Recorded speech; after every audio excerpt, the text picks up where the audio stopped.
questão da internacionalização, e aí hoje o ponto hoje é a questão da parte tributária, tá? E aí o primeiro ponto que nós nos reunimos com o time hoje é checar a tributação em cada país.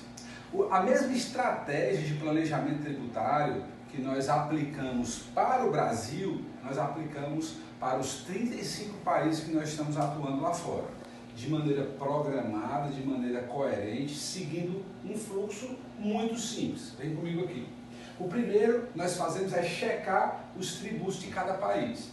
Qual a tributação que nós temos hoje no Brasil? Aqui é uma infinidade de tributos. Nós temos aí desde o imposto sobre produtos industrializados, imposto sobre serviços de qualquer natureza, nós temos a parte referente a imposto de importação, imposto de exportação, os tributos federais mais comuns, como IRPJ, PIS, COFINS, Contribuição Social sobre o Lucro Líquido, nós temos também o ICMS, que é o Imposto de Circulação de Mercadorias e Serviços.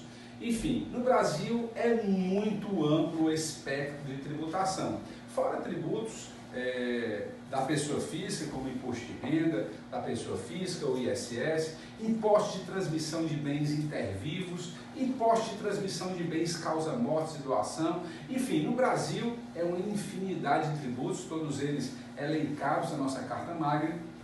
E quando nós vamos para a parte do internacional, nós pegamos esse nosso mapeamento e verificamos o que é que existe de tributação naquele país. Então, se você pensa em atuar fora do país, a nível do tributário, de direito tributário, fazendo planejamento, orientando o teu cliente o que é que ele vai ter de tributação lá, você tem que checar quais os tributos do país de maneira ampla e geral. O segundo passo, quais tributos se aplicam à operação do seu cliente. Então, o primeiro passo é checar quais os tributos daquele país. E depois, o segundo passo, quais os tributos que vão incidir na operação do teu cliente especificamente. E aí você pode estar se perguntando, doutor Léo, para que eu vou olhar o todo e depois ir especificamente para o meu cliente? Por que eu não vou direto para o meu cliente? Porque se você enxergar o todo, você está com a perspectiva de mercado, de desbravar mercado, de expandir tua atuação profissional. Se você olhar só na perspectiva do cliente, você vai estar nichado somente naquele tipo de operação que ele vai estar desenvolvendo e o teu espectro vai ser mais limitado. Porque quando aparecer um cliente de outro tipo de operação, você vai ter que mapear aquela outra operação. Ok? Estão comigo aqui? Essa reunião de alinhamento nós tivemos aqui no escritório a nível de detalhar a operação. E aí nós trouxemos um exemplo claro, Portugal, tá? E aí Portugal, leia-se Portugal, 27 países, que é toda a comunidade europeia. E aí a nossa operação diz respeito à distribuição e importação de produtos. É uma operação bem específica e nós estamos mapeando quais os tributos incidem sobre essa operação específica. E aí nós temos nesse mapeamento, dentro desse nicho específico, como nós levarmos para o nosso cliente eficiência tributária. O que é eficiência tributária? É o mínimo de pagamento possível que o nosso cliente deve pagar de tributos, tá? Nessa operação de importação e distribuição, considerando Portugal e toda a comunidade europeia. Esse ponto ele é de suma importância porque nós vamos checar que detalhamentos vão existir dentro da importação do produto para Portugal e a distribuição dele internamente em Portugal e em toda a comunidade europeia para que ele pague o mínimo de tributação possível. Talvez você fale assim, poxa, doutor Léo, pagar menos tributação não seria como se fosse uma forma errônea de pagar menos do que o devido? Então, para não gerar essa confusão de pagar menos tributo, confundir com sonegação, confundir com operação ilegal, nós preferimos tratar com eficiência tributária. E aí, depois desse mapeamento, nós vamos para o terceiro item, que é o que nós devemos fazer naquele país, considerando a operação do nosso cliente, para que ele desonere 100% ou parcialmente a sua tributação. Doutor Léo, como assim? É muito comum haver benefícios tributários, benefícios fiscais ou até mesmo estímulos financeiros para que indústrias, empresas de distribuição de grande porte, traders, se instalem no país e façam a operação através dele.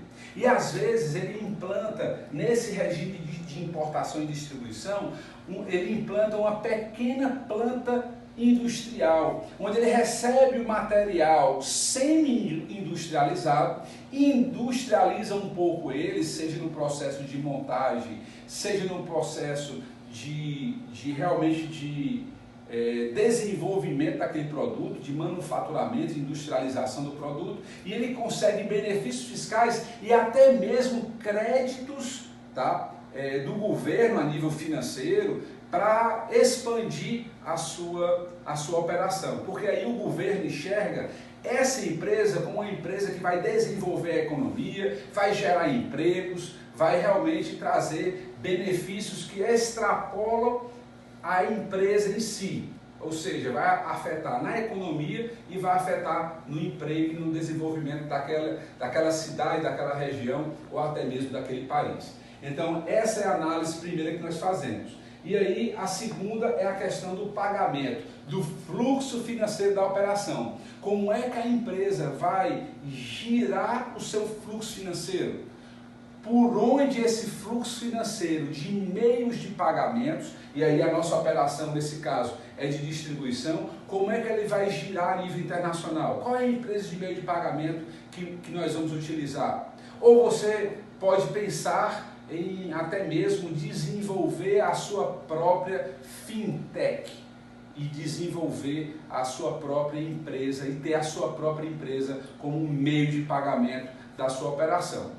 Aí assim, doutor Léo, mas fintech é complicado, é sistema financeiro, aí aqui no Brasil nós temos a CVM, Banco Central, tem toda uma parte regulatória. Ok, é verdade, mas nos últimos 3 anos, centenas de fintechs foram abertas no Brasil eu acho que deu um boom de aberturas de fintech justamente para viabilizar esse tipo de operação de venda de produtos e distribuição de produtos.